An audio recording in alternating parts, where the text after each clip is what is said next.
지난주에 예수님을 만난 사람 이야기 들으셨죠? 지난주에 누가 예수님을 만났습니까?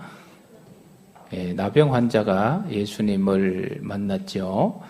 자, 예수님은 자기에게 나온 그 나병 환자, 만져서는 안 될 부정한, 불결한 그 환자를 만지시고 어떻게 해주셨습니까? 고쳐주셨습니다. 회복시켜 주셨습니다. 자, 예수님께서 고쳐주시고 회복시켜 주시고 내가 너를 치료하였으니 이제 치료비를 내놔라 청구를 하셨습니까? 하지 않았습니까? 하지 않았죠.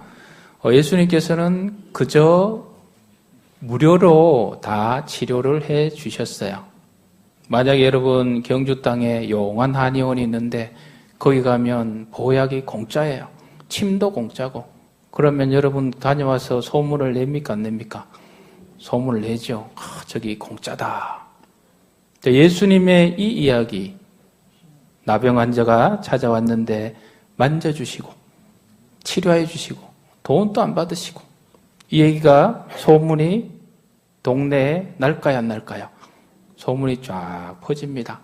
그래서 많은 사람들이 예수님에게 찾아왔습니다. 유대 땅에서 또 오늘 본문에 보면 예루살렘에서 또 바리새인과 율법 교사들까지 많은 사람들이 예수님을 찾아왔습니다. 이렇게 찾아온 이유는 예수님의 소문 때문에. 여러분 한 주간 우리 입술을 통해서 어떤 소문들을 내고 다니셨습니까? 한 주간 동안 예수님 이야기를 주변 사람에게 소문내고 다니신 분들은 복 있는 입술인 줄 믿습니다. 지금 이 세상에 요즘 회자되는 게 뭡니까?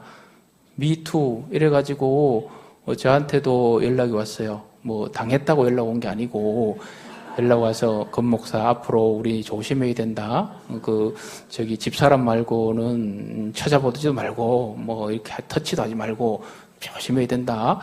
이렇게 하던데 지금 이 세상에는 이 미투 때문에 여러 가지 뭐 이런 일들이 자고 일어나면 또 새로운 일이 생기나고 좋은 현상은 아니죠. 물론 이런 과정을 통해서 점점 좋아지겠지만 이 과정 속에서 저와 여러분들이 입술을 열어서 나타내야 될 소문은 뭐겠어요? 따라합시다. 예수님 이야기. 이 악한 세상, 부정한 세상, 타락된 세상 속에서 거기에 같이 그냥 우리 입술도 부정한 이야기, 누가 뭐 했더라 이러면 변화될 기미가 없어요. 이 흐린 물 속에 우리가 예수님 이야기를 자꾸 하면 이 흐린 물이 맑아져요.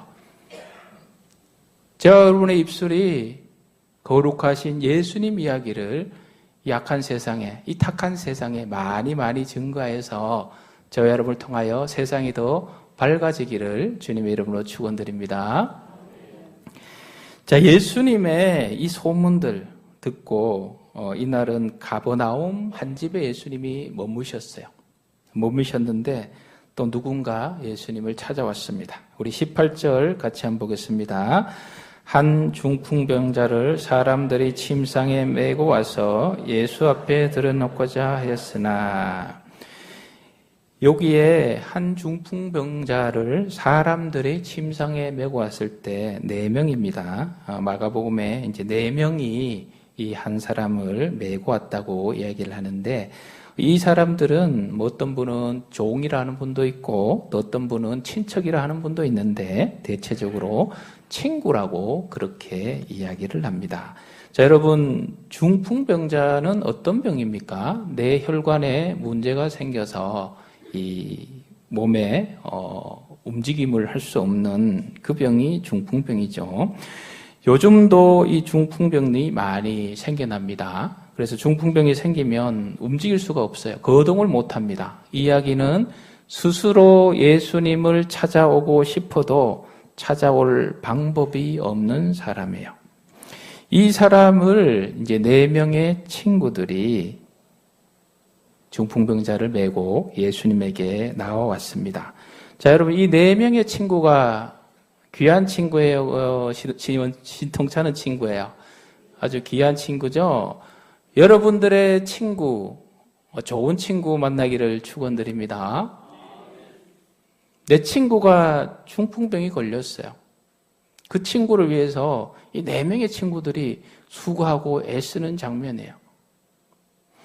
여러분, 세상에 친구들, 사람 관계 속에서 보면요, 불행이나 아픔을 당했을 때 앞에서는 막 이렇게 위로한 척하고 뒤로 돌아가서는 또 딴소리 막 하는 사람 많아요, 적어요? 많이 당해봤어요?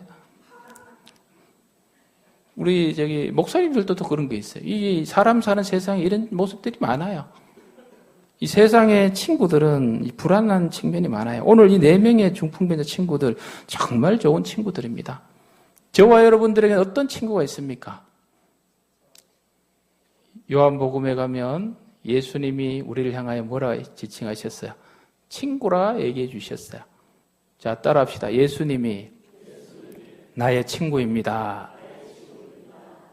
그래서 여러분, 세상 속에서 살아가다 사람들 때문에 여러 가지 힘들고 어려운 거 있더라도 나에게는 신실하신, 절대 나를 배신하지 않고 끝까지 나와 함께 하시고 나를 위로해 주시고 격려해 주시고 나를 승리케 하시는 누가 계시다? 예수님이 계시다. 위로함을 받으셔야 합니다. 자, 이 친구들이 예수님 소문 듣고 자기 친구 데리고 왔어요. 자, 오니까 어떤 일이 생깁니까? 19절 말씀 같이 읽어봅니다. 무리 때문에 메고 들어갈 길을 얻지 못한지라 지붕에 올라가 기와를 벗기고 병자를 침상채 무리 가운데로 예수 앞에 달아내리니. 자, 무리 때문에 메고 들어갈 길이 없다라고 나옵니다. 길이 막힌 거예요. 사람들이 많아가지고 예수님께로 갈 수가 없어요. 그래서 택한 방법이 이제 지붕을 뜯어서 그 지붕 속으로 예수님 앞에 자기 친구를 달아내렸습니다. 이 모습을 보고 예수님께서 20절에 말씀하시죠. 같이 읽어봅니다. 예수께서 그들의 믿음을 보시고 이르시되 이 사람아 내 죄 사함을 받았느니라 하시니.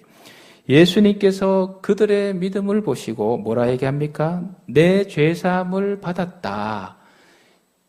지난주의 장면은 나병 환자를 예수님이 치료하셔서 깨끗함을 받으라 하셨지만 오늘은 이 중풍병이 떠나가라 이 표현이 아니고 내 죄사함을 받았다라고 말씀하고 있어요. 이 죄사함이 얼마나 중요한 것인지에 대해서는 다음 주에 좀 더 얘기를 하고요.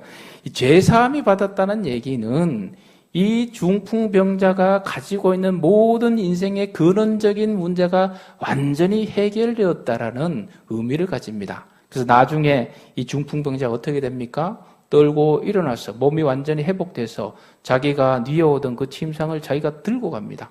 이런 회복의 역사가 중풍병자에게 나타났습니다. 할렐루야. 자, 이 과정 속에서 예수님이 보신 게 있어요. 예수님, 뭘 보셨습니까? 그들의 뭐를 보셨어요? 믿음을 보셨어요. 이 그들은 중풍병자가 아니에요. 중풍병자의 4명의 친구들의 믿음을 예수님이 보셨어요. 예수님은 이 4명을 볼 때에 그들이 옷을 뭘 입었나, 옷을 메이커를 입었나, 자표를 입었나, 이것도 아니고, 그들의 재산이 얼마나 많은가, 이것도 아니고, 그들의 정치적인 색깔이 뭐 태극기 집회를 가는지 촛불 집회를 가는지 이것도 보시지 않으시고 그들의 학력이 뭔지도 보시지 않으시고 외모도 보시지 않으시고 직업도 보시지 않으시고 뭘 봤다고요? 믿음을 보셨어요. 예수님이 우리에게 보시는 것은 따라합시다. 믿음. 신앙생활에 있어서 정말로 귀중하고 소중한 것은 눈에 잘 보이지 않아요. 우리 육신의 눈으로는 잘 구별이 되지 않아요. 영혼, 여러분 보입니까? 보이지 않아요.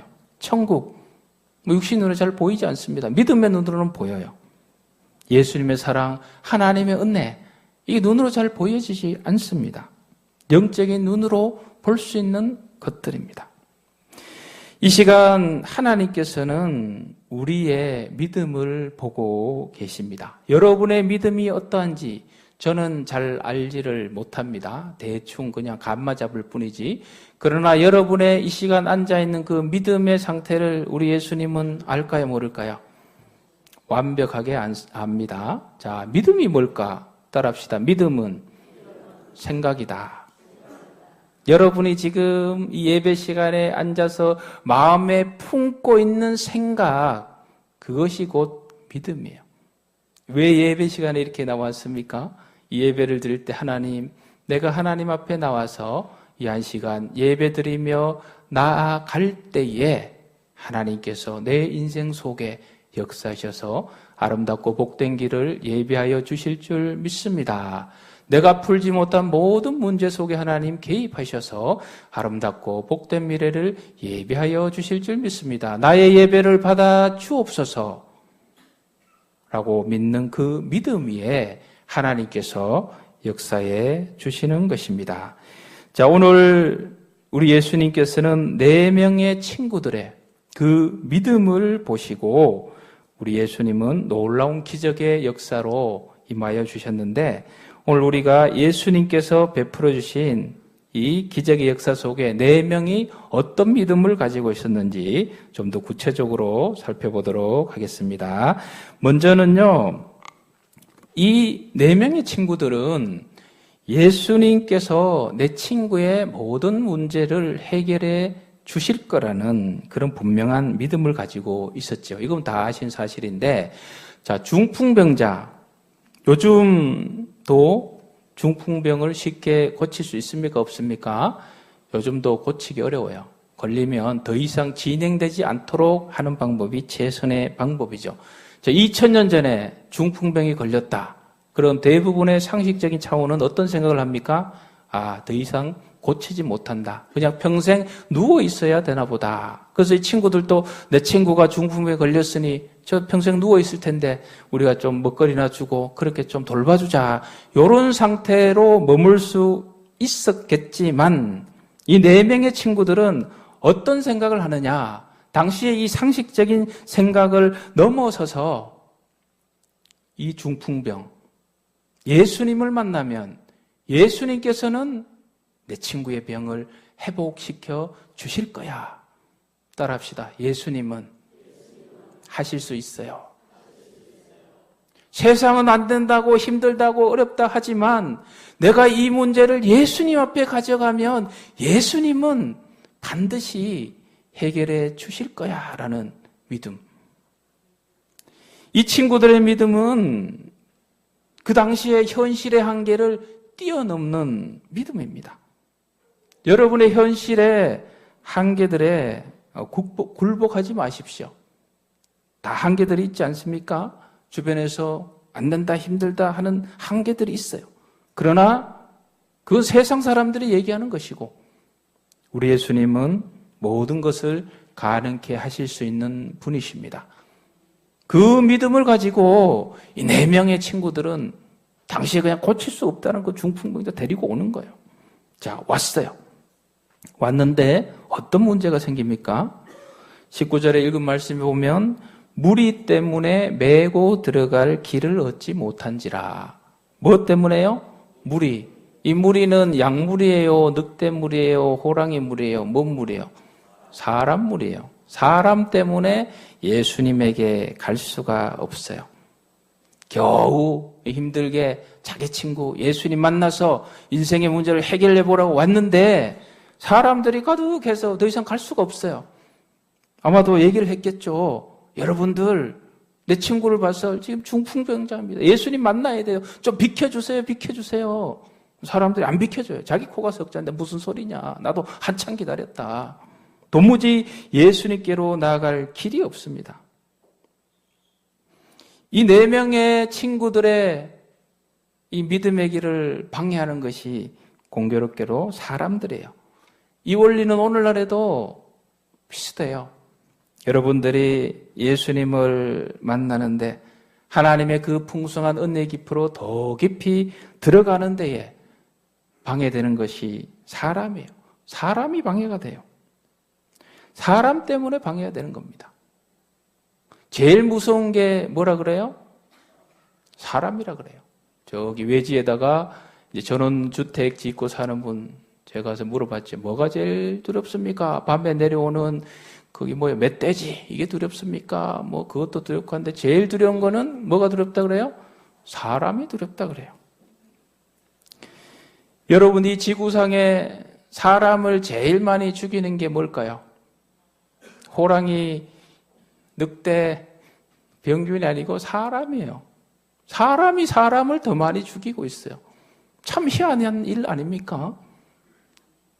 어떤 이 동물들도 자기들끼리는 서로 죽이지 않는데 아직 이 땅 위에 하나님의 나라가 덜 임해서 그래요. 저와 여러분을 통해서 이 땅 위에 하나님의 나라가 임하면 임할수록 이런 비극들은 이제 점점 사라질 것입니다. 자, 여러분, 우리가 인생을 살아갈 때에 사람이 도움이 되면 좋은데 사람이 방해가 될 때 그때 여러분 어떻게 해야 되겠어요? 그때 주저하지 마시고 그 방해를 뛰어넘어야 돼요. 거기에 이겨내셔야 돼요. 그리고 이런 문제와 방해들이 생겨날 때 보통 어떤 일이 생겨나냐면 이 네 명이 믿음을 가지고 예수님께 나아가잖아요. 여러분들도 주님이 주신 비전을 가지고 여러분의 가정의 비전, 교회의 비전, 개인적인 비전, 자녀의 비전을 가지고 나아갈 때에 그냥 순탄하게 다 열려지냐? 그렇지 않습니다. 방해물이 나타나요? 안 나타나요? 나타납니다. 방해물이 나타났을 때에 이 네 명의 친구들은 어떻게 하느냐?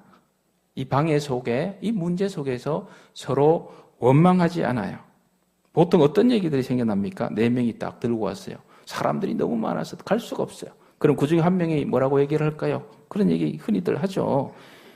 야, 네가 가자 그랬는데 날 잘못 잡았다. 왜 하필 오늘 와가지고 이렇게 사람 많은데 헛고생했지 않냐? 이러면 그 듣는 사람은 뭐라 그래요? 아, 내가 이렇게 사람 많을 줄 알았나? 응? 나보고 왜 그러냐? 그러면 이제 자기가 데리고 온 이 중풍병자 옆에 놔둬두고 이제 자기들끼리 서로 이제 사고문이라고 바빠요. 이제 3년 뒤 이야기 또 5년 전 이야기 다 꺼내가지고 그때 네가 이러고 이래가지고 뭐 이렇게 해서 서로 갈등하고 서로 이제 싸우다가 세월 다 보내는 거죠. 이 네 명의 친구들은 이러한 문제 속에서 서로를 향한 원망들이 없습니다. 그리고 포기하지도 않아요. 야, 이 사람들 너무 많아서 오늘은 도저히 안 되겠다. 다음에 오자. 이쯤에서 그만두자. 더 이상 갈 수가 없잖아. 방법이 없잖아. 포기하자. 하지 않습니다. 이러한 원망과 포기들은요, 하나님께서 저와 여러분들을 향한 그 놀라우신 계획하심, 또 은혜와 믿음의 역사들을 방해하는데 아주 결정적인 요소로 작용을 합니다. 이스라엘 백성들이 이집트 땅에서 어떤 고통을 당했어요? 노예로 있었잖아요. 노예로 있으니까 자녀들 낳으니까 이집트 군사들이 자녀들 잡아서 나일강에 다 빠뜨려 죽어요. 그 고통 속에서 하나님 우리를 구해주세요, 도와주세요. 하나님께서 모세를 보내서 탈출시키셔서 홍해를 가리셔서 이제 자유의 땅, 젖과 꿀이 흐르는 가나안 땅으로 보내주겠다 해서 이제 들어가는 길목에 광야에 딱 왔어요. 광야에 오자마자 이 백성들이 입술을 열어서 뭘 하기 시작합니까? 원망을 하기 시작해요. 광야에 고기가 없네, 마늘이 없네, 맛있는 것이 없네, 물은 왜 이리 부족하네. 모세 너가 와 우리를 여기 데려와서 이 고생을 하게 하냐. 원망이 막 넘쳐납니다. 결국 어떻게 됩니까? 하나님이 약속하신 가나안 땅, 축복의 땅, 자유의 땅 아무도 가지 못하고 다 광야에서 그중 몇몇 사람만 가죠. 자, 여러분, 우리가 하나님 주신 비전을 향하여 나아가다가 여러 가지 문제와 여러 가지 어려움을 당했을 때에 그 속에서 원망한다면 이제 더 이상 하나님의 은혜는 기대하지 마세요. 그걸로 끝입니다. 오히려 그 현장 속에서 우리 뭘 해야 됩니까? 따라합시다. 감사해야 합니다. 오히려 감사해야 돼요. 저 같은 경우는 문제들 만나면 감사합니다. 왜 감사합니까? 하나님, 저 문제를 극복할 수 있는 기회를 주셔서 감사합니다. 이번 기회를 통하여 저 영적 수준을 한 단계 높여보겠습니다. 할렐루야, 감사하며 나아갑니다. 학생이 어려운 수학 문제 잘 풀면 그 학생 실력이 어떻게 돼요? 올라가죠. 그래서 어려운 문제는 그 학생에게는 축복이에요. 잘 풀면 신앙이 업그레이드 되는 거예요. 그래서 어려운 문제 속에서 원망하지 마시고 감사하면서 그 문제를 돌파해 나가시기를 축원드립니다. 그래야 우리 신앙이 날마다 자라나요. 그리고 포기하지 마세요. 저 금요일도 말씀드렸지만 아메리카에 있는 원주민들 기후제를 지내면 비가 반드시 온다 안 온다? 반드시 비가 온다. 그 아프리카 원주민들 하나님도 믿지 않아요. 우상 숨기는 그냥 정령들 신기는 이 사람들인데 그 사람들도 기후제만 지내면 반드시 비가 와요. 그 비결이 뭐라고요? 네, 이 사람들은 비가 올 때까지 기후제를 지내요. 그러니까 이 사람들이 기후제 지내면 무조건 비가 오는 거예요. 우리의 믿음의 사람들은 절대 포기하면 안 됩니다. 안타까운 게 뭔지 아세요? 5년, 10년 막 열심히 준비하고 인내하고 잘 오다가 아이고 하나님께서 그 다음날 내년도에 풀어주시려고 계획하고 계신데 막 그 전에 포기해버린 거 너무나 안타깝죠. 여러분 어떠한 상황 속에서도 포기하지 마시고 하나님 주신 축복의 길을 넉넉히 걸어가시는 저 여러분 되시기를 축원드립니다. 끝까지 포기하지 않고 나아가면요 하나님께서 우리에게 새로운 길을 새로운 지혜를 주십니다. 오늘 4명의 친구들 어디로 올라갑니까? 길이 없으니까 지붕으로 위로 올라갑니다. 지붕을 뜯어냅니다. 일사불란하게 지붕을 막 뜯어내요. 예수님을 만나기는 만나야 되는데 방법이 없어요. 원망하지 않고 포기하지 않고 나아가니 하나님께서 새로운 길, 새로운 지혜를 주신 것입니다. 바로 지붕을 뚫는 이런 지혜를 주신 거예요. 한번 따라합시다. 창조적인 지혜. 남들이 생각할 수 없는 창조적인 새로운 발상의 전환을 주신 거예요. 이걸 다른 표현으로 창조적 파괴라고도 얘기합니다. 지붕을 파괴하여서 새로운 창조적인 예수님 만날 수 있는 길을 뚫어보자.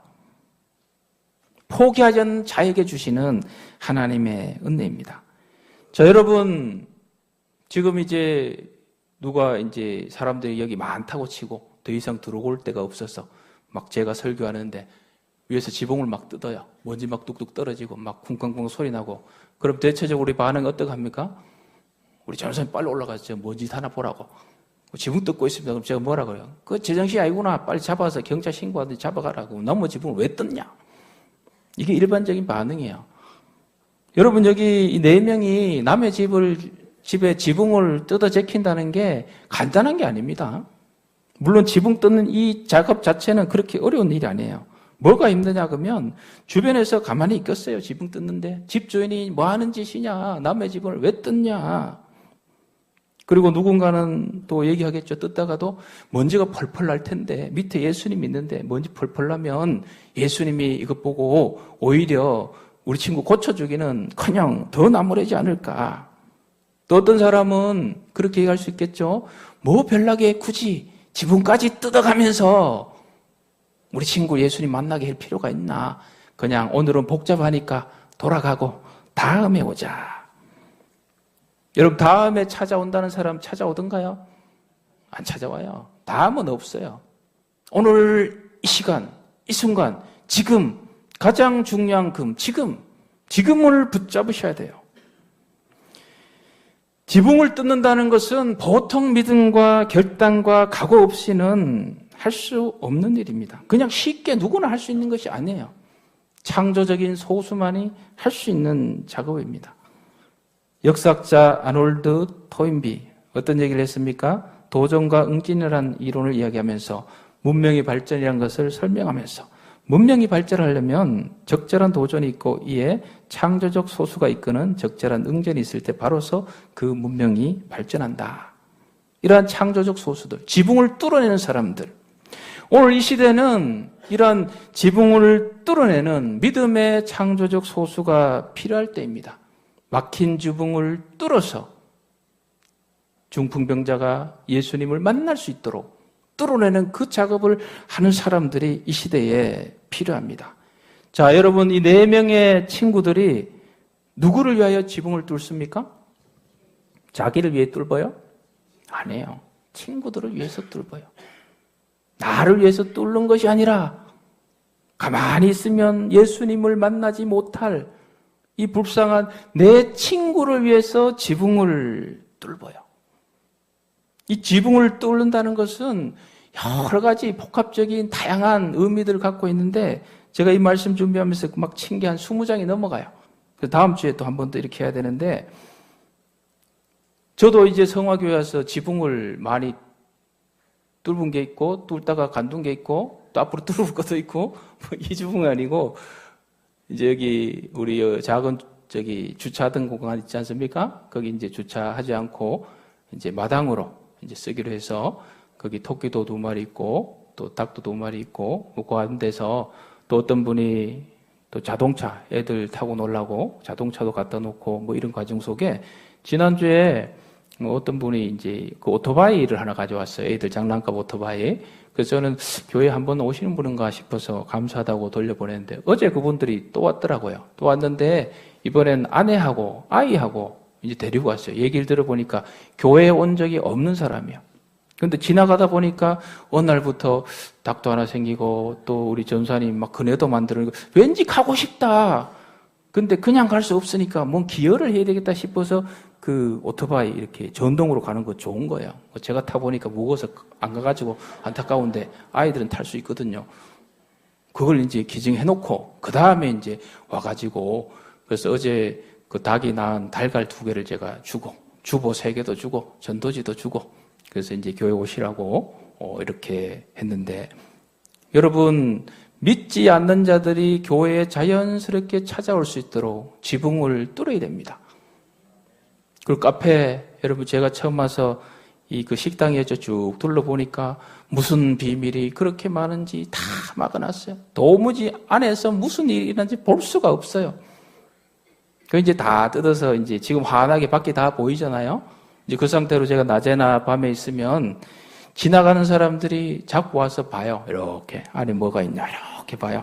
그럼 제가 손 한번 늘어주고 어떤 사람은 이제 의자하고 있으니까 막 문을 열고 막 들어오려고 그래요. 그래 아직 오지 마시라고 준비가 덜 됐으니까.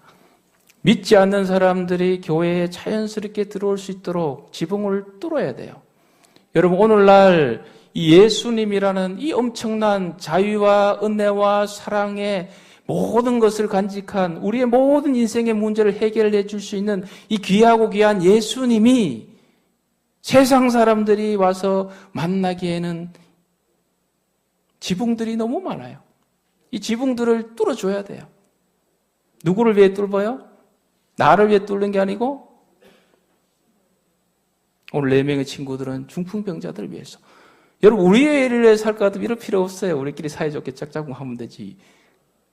자, 저와 여러분 이 땅 위에서 사명이 있습니까? 없습니까? 사명이 있습니다. 예수 그리스도의 복음을 증거해야 될 사명이 있습니다. 이 사명 때문에 우리가 이 땅 위에 살아가고 있는 거예요.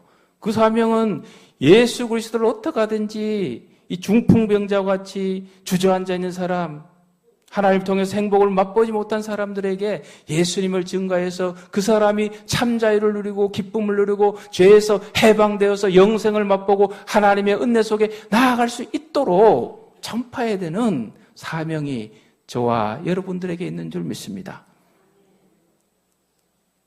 믿지 않는 사람들이 예수님을 만날 때에 방해되는 지붕들, 여러분 가만히 묵상해 보십시오. 무엇이 있을까? 그 지붕을 뚫으시기를 축원드립니다.